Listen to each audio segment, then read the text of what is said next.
Olá, seja bem-vindo ao RPG Cast, um lugar para a gente poder conhecer e ouvir pessoas que fazem, pessoas que têm experiência e inspiram em diversos assuntos dos nossos módulos de pós-graduação. E o assunto de hoje é um assunto bastante polêmico, um assunto bastante falado no mundo da estética, que é a questão dos aspectos jurídicos. E para falar desse tema, eu convidei a nossa professora, que é especialista em direito médico, professora Sabrina. Seja muito bem-vinda. Muito obrigada, Lai. Que prazer estar com você aqui hoje. Eu e toda a nossa equipe do RPG, que estamos muito felizes de te receber aqui. Bom, e já falando aí de direito médico, né? É importante a gente ressaltar que será mesmo, Sabrina, que quando fala direito médico, você vai defender só o médico? A gente não entendeu isso. Explica pra gente. Não. O direito médico, na verdade, ele é uma nomenclatura usada atualmente para falar um pouco sobre esse subnicho dentro do direito. O direito médico, na verdade, ele vai abranger todas as áreas da saúde. Então, a gente fala numa defesa especializada para o profissional da estética, profissionais farmacêuticos, enfermeiros, médicos, odontólogos, todos que de fato atuam com saúde. E, como a Laiane disse, agora a gente está fazendo um módulo especialmente para o pessoal da estética. Sabrina, e já falando, dando essa abertura, né? Como que você realmente se ingressou? Porque a gente forma, né, ali advogados, saímos da faculdade. Como que veio essa ideia de você atuar dentro do direito médico? O direito médico, na verdade, ele é uma área dentro do direito civil. O meu primeiro contato, na verdade, foi na faculdade, porque é uma matéria quase inexistente no curso de direito, praticamente inexistente. E surgiu uma oportunidade de publicação de um artigo em um congresso de medicina, CAMEG. E na época eu vi a oportunidade de falar um pouco do direito com a medicina, me encantei pela área, escrevi o artigo, mas ele não foi publicado. Passou um tempo, eu tive outra experiência com o direito médico, conheci alguns professores renomados na área, e a partir disso eu me interessei, fiz a minha pós-graduação e ingressei nessa área que é extremamente subnichada, porque de fato a gente não escuta falar muito sobre profissionais nessa área, né? E o direito médico, ele é justamente essa proteção, esse olhar que a gente tem para a prática do profissional, da saúde, da estética, fazendo a parte preventiva dele, mas também cuidando das ações judiciais e até mesmo em processos éticos. Então, a minha atuação ela é extremamente abrangente nesse sentido. A gente pega a parte administrativa, preventiva e vai até os processos éticos É também. importante você falar isso, porque quando a gente fala em direito, a gente pensa só no caos, né? Sim. Aconteceu o processo do profissional, é ali que você vai atender. E não é isso, tá, gente? Ela acabou de explicar que ela vai atuar na parte de prevenção, documentação, administrativa, é tudo isso também, né? Isso, com certeza. Inclusive, a gente fala até mesmo de treinamento de colaboradores. Então, a partir do momento que o paciente ele entra em contato com a clínica, já começa a experiência dele, você não concorda? Concordo. Então, a gente tem que ter um plano de gestão justamente para recepcioná-lo da melhor maneira possível, para ele fechar o contrato com o profissional e ter um bom atendimento e um bom resultado também.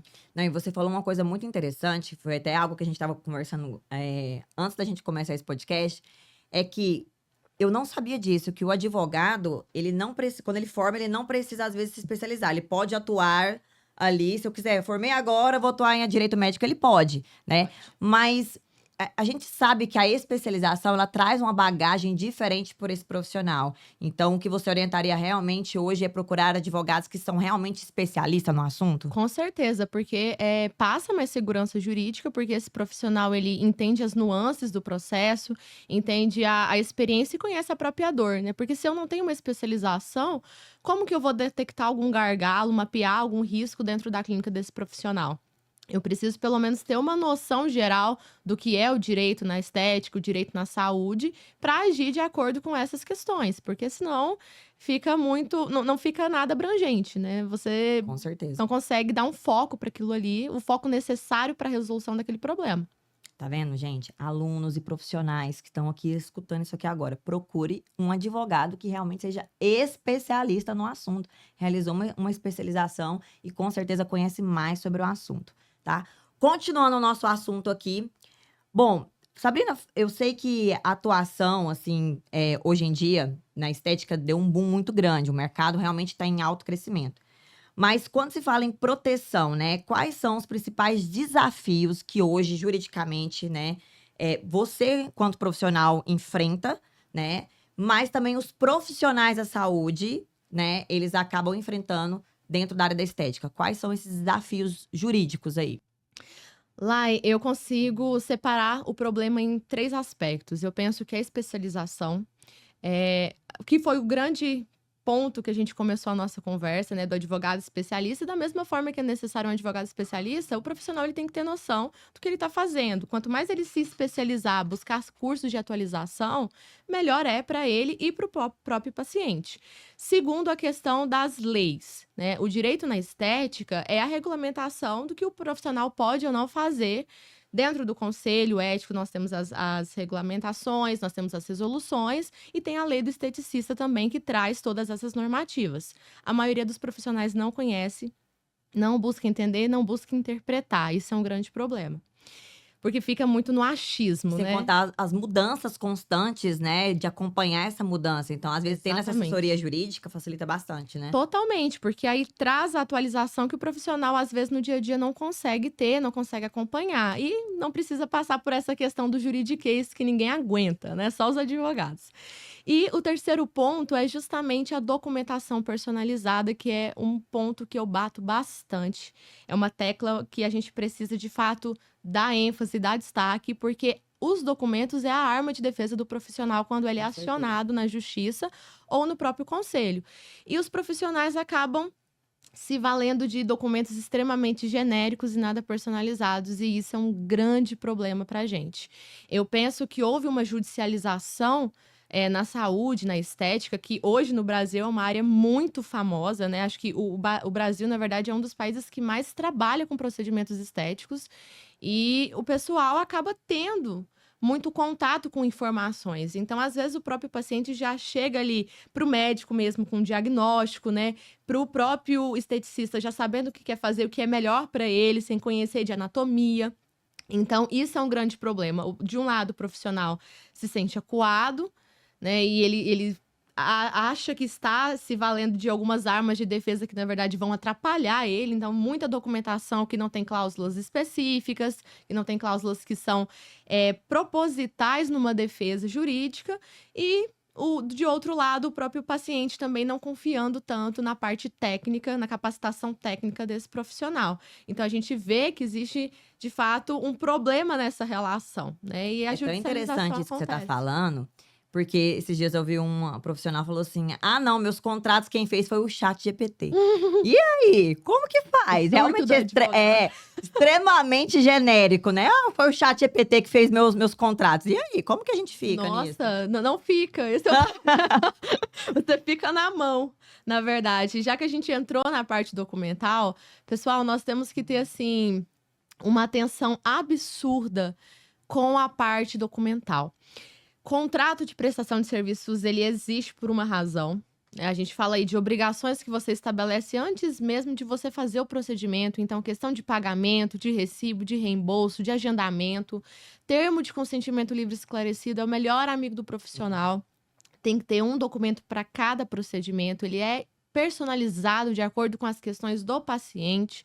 Então, você precisa explicar o que você vai fazer com a toxina botulínica, como que você vai fazer o botox, né? Enfim, todas as questões você precisa explicar o que é, como funciona, se gera resultado, se não gerar, por que não gerou esse resultado. Precisa de anestesia? Tem que informar.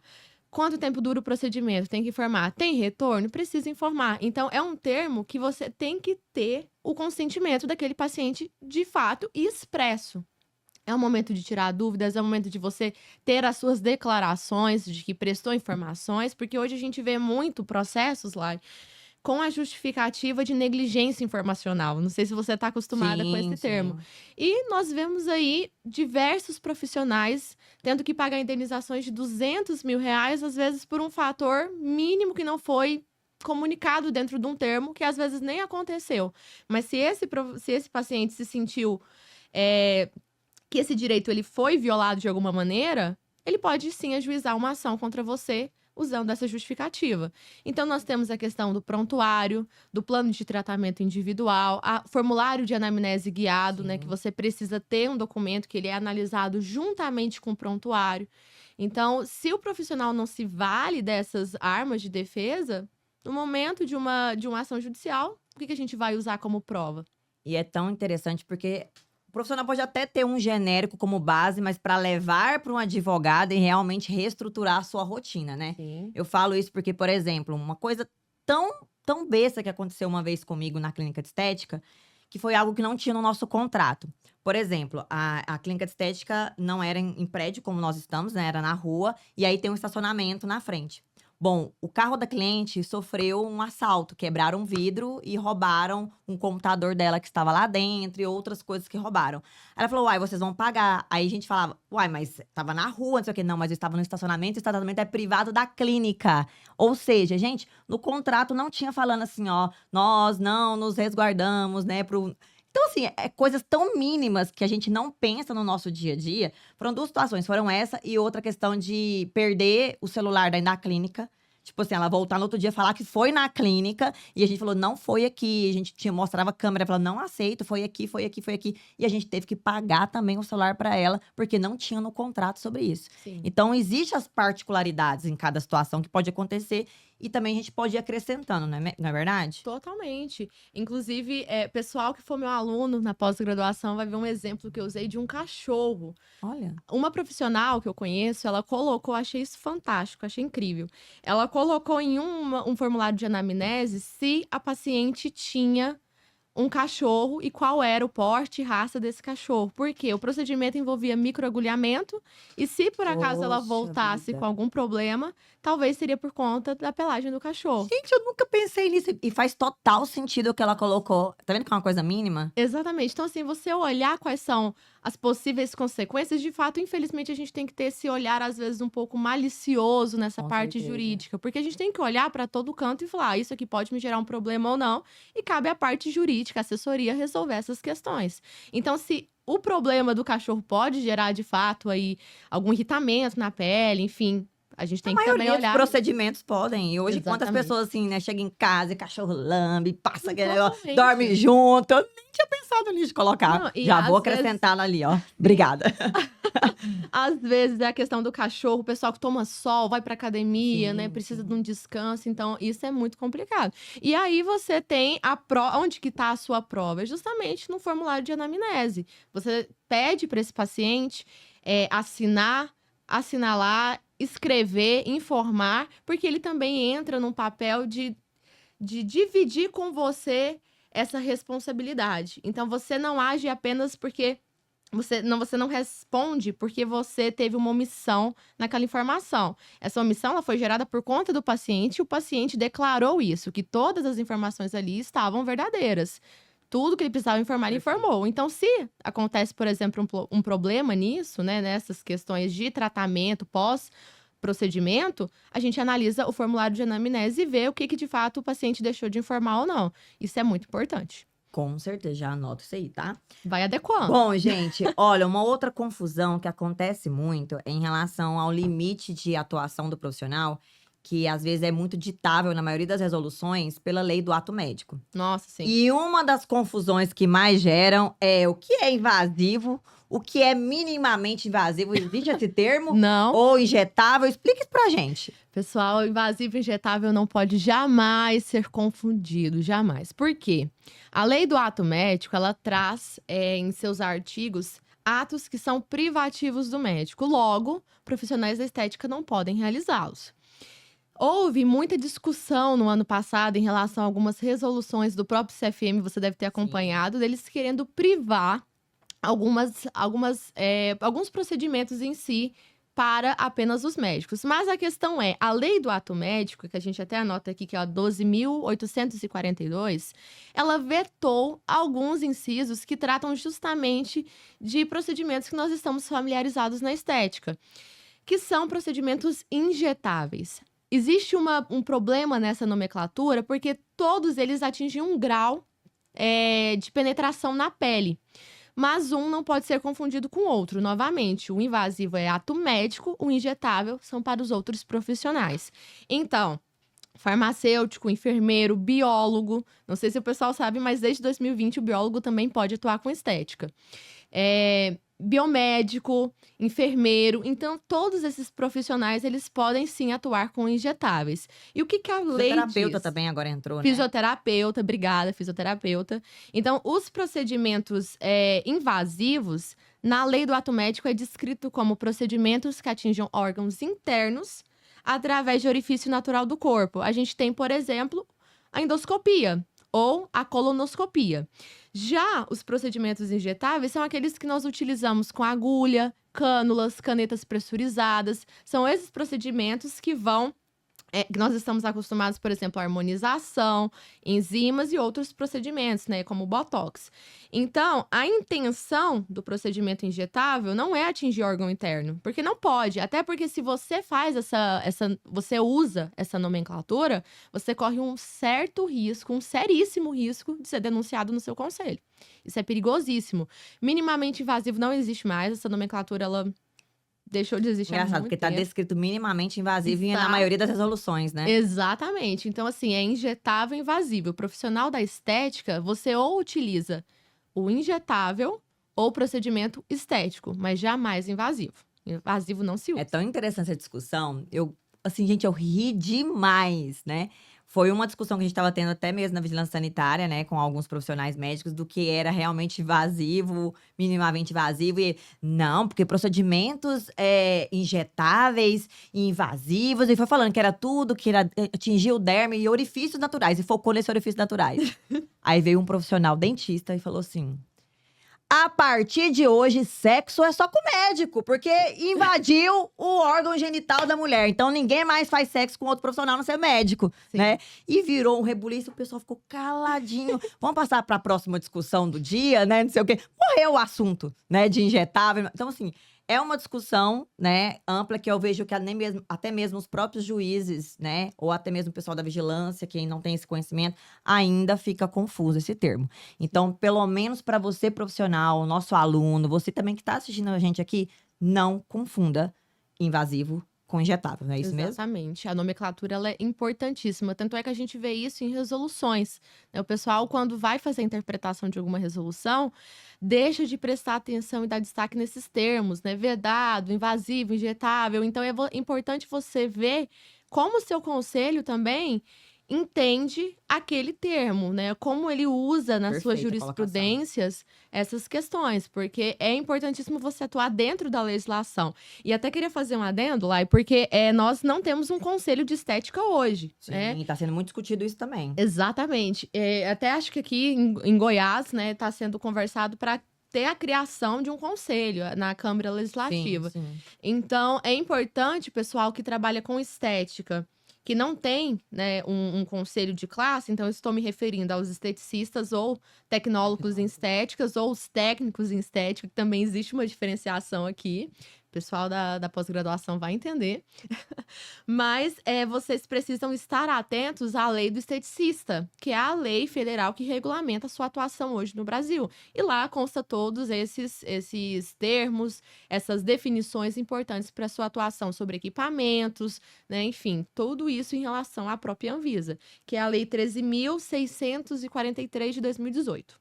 Excelente. E agora tem também a normativa número 2 da Anvisa, que fala como tem que Sim. ser cada situação, né? Quem pode fazer injetável, quem não pode fazer injetável. Perfeito. Mas provavelmente a gente vai sofrer aí nos próximos meses alterações nessas regulamentações, né? Com certeza. Até por conta do que anda acontecendo ainda dentro do mundo da estética. Porque o foco hoje é a estética, não tem Sim. como, né?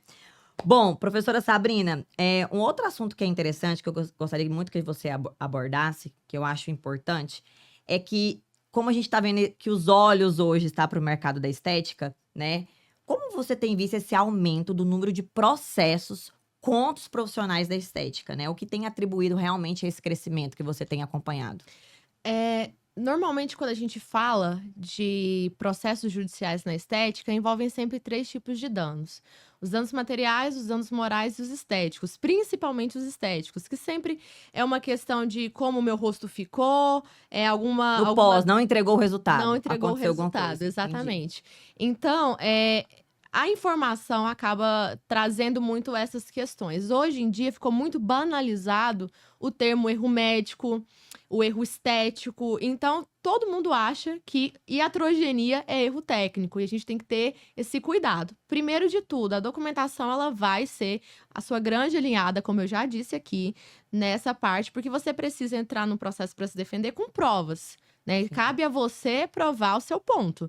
Então, se eu tenho documentos que me ajudam e me auxiliam nesse aspecto, eu consigo claramente mostrar o que foi um erro técnico ou que foi uma questão do organismo da pessoa. Porque tem coisas que a gente não Sim, consegue uma alergia, por controlar. exemplo, hoje eu não tenho alergia, amanhã eu já posso ter alergia do mesmo substância, né? Exatamente, que é a famosa iatrogenia. Então, a defesa jurídica, ela vai justamente ser pautada aí. Qual que são os tipos de danos que eu trouxe? O dano material é justamente o custo que esse paciente teve para resolver o problema que você causou. Então, ele precisou de algum tratamento reparatório. Você vai ter que arcar com esse custo. Ele ficou meses sem trabalhar, você também vai ter que arcar com o que ele Importante deixou falar de isso. ganhar. Essa parte material, ela entra muito dentro da judicialização da estética. O dano moral, como vocês devem imaginar, é a questão do emocional. Como eu fiquei abalada com essa situação inteira. Eu tive uma foto divulgada, ou eu me senti humilhada por essa profissional que expôs a minha imagem, ou fez alguma divulgação sem a minha permissão, ou até mesmo uma dor que eu senti por conta desse procedimento e como isso abalou meu psicológico. Tudo isso entra no dano moral, que é cumulativo com o dano estético. Tem uma súmula do STJ, eu não vou arriscar dizer qual agora, porque eu não vou errar ao vivo.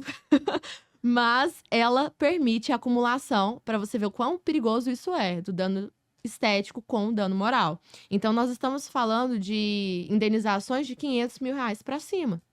Poxa É muito vida, sério. é muito sério. E às vezes por uma falta de uma informação mínima que o paciente nem sofreu aquele problema, mas o profissional deixou de explicar porque era algo que é um dever inerente a ele, Inerente. né? Então, da mesma forma que o dever de informação é um dever inerente, nós temos também o sigilo profissional. E se você não tem essa documentação, galera, presta atenção na documentação, hein? Se você não tem uma documentação que te protege em todos esses aspectos, uma hora ou outra alguma coisa vai acontecer porque você está sujeito a uma judicialização. E o estético, a gente fala dessas questões de, às vezes, cicatriz, às vezes, por exemplo, um peeling químico que deu errado, né, por falta de atenção, às vezes, do profissional.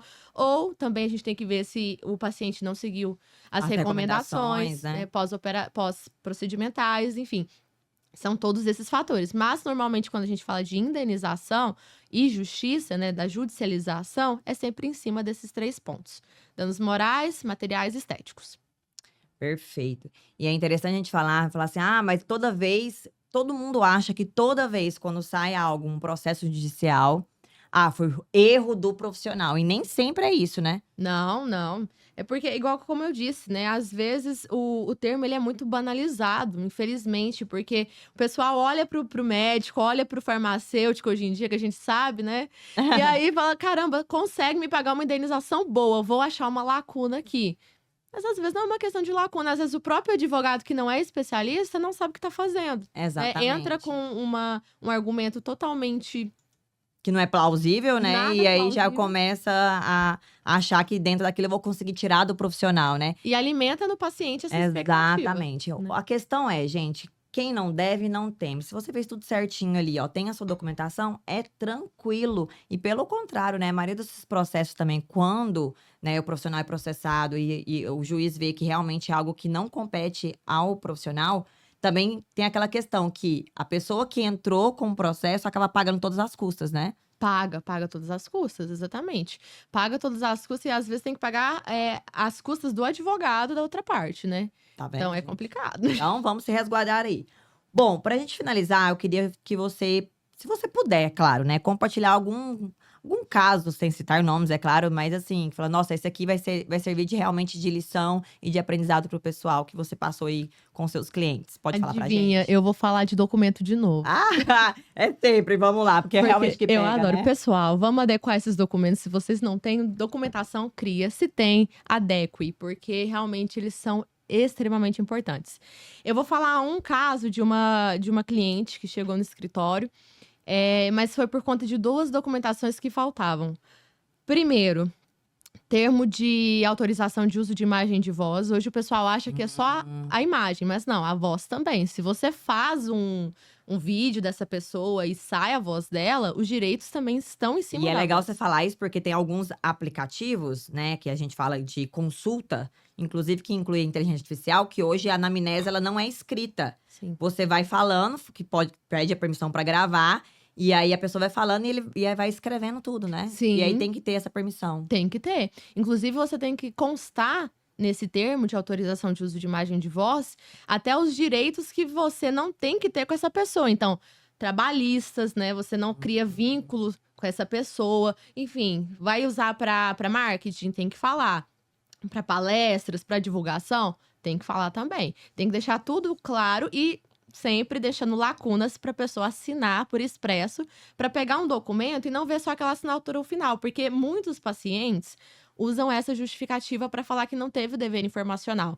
Ah, eu cheguei na clínica com a Laiane me explicou, eu só assinei no final e pronto. Mas se você tem um documento que tem lacunas no meio desse contrato e ele vai assinando por extenso, quer dizer que ele foi Significa que ele passando por leu, ali. passou. Entendi. Então, assim, Interessante. você cria esses mecanismos de defesa também dentro do próprio documento.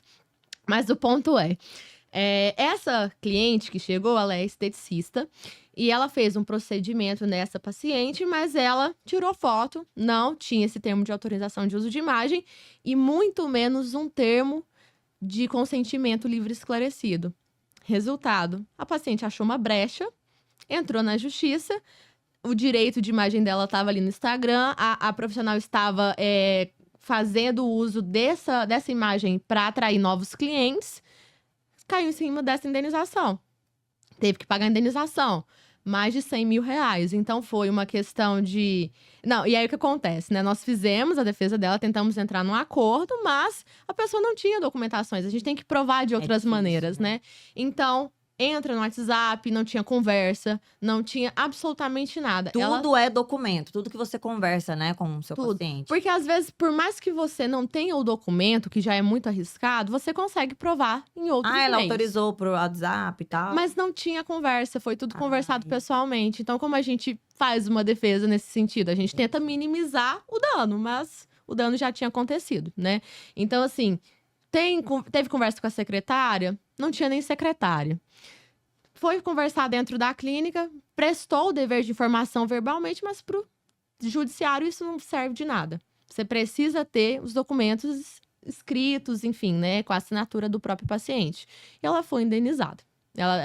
A paciente foi indenizada, essa profissional sofreu um rombo no bolso dela e a reputação foi com Deus, né? Não é daqui de Goiás, mas enfim, é uma profissional que de fato ficou muito chateada e foi uma lição que ela teve que levar Aí pra só pra gente vida, né? acalmar os nervos, né? Assim, todo mundo, nossa, 100 mil reais, 500 mil 100 mil reais. Mas assim, existe também o seguro, né? Existe o O seguro de seguro civil, igual o responsabilidade. seguro de saúde, né? Nossos alunos que estão aqui, igual o seguro de saúde, que você paga pra fazer a utilização, também existe o seguro de responsabilidade civil, né? Existe, e ele justamente, a apólice dele tem essa questão das indenizações. E às vezes até mesmo da própria defesa. Então, se você precisa pagar um advogado, às vezes, né, dependendo da seguradora, Do valor, né? do que é valor a também pólice. cobre. Então, é interessante você ter mais essa arma de defesa com você, né? Ter as documentações, ter o seguro de responsabilidade civil e ter uma assessoria jurídica também que vai ser especializada e vai tomar frente para você nessas questões, né? Olhar uma estratégia adequada para você. Bom, gente, a professora Sabrina está ministrando um módulo de aspectos jurídicos na estética, na nossa pós-graduação em saúde estética avançada. Você viu que isso aqui é só um pouquinho da quantidade de coisas que ela fala nesse módulo extremamente importante. E eu acho algo prioritário que a gente trouxe para nossa especialização para estar justamente informando você, futuro profissional, né, nosso aluno aqui, de como você se resguardar ali durante a sua atuação na estética. Professora Sabrina, muito obrigada pela sua participação, por compartilhar o seu conhecimento com os nossos alunos. E eu queria que você deixasse aí o seu arroba, o seu contato, tá bom? E uma mensagem aí para cada um que está nos assistindo.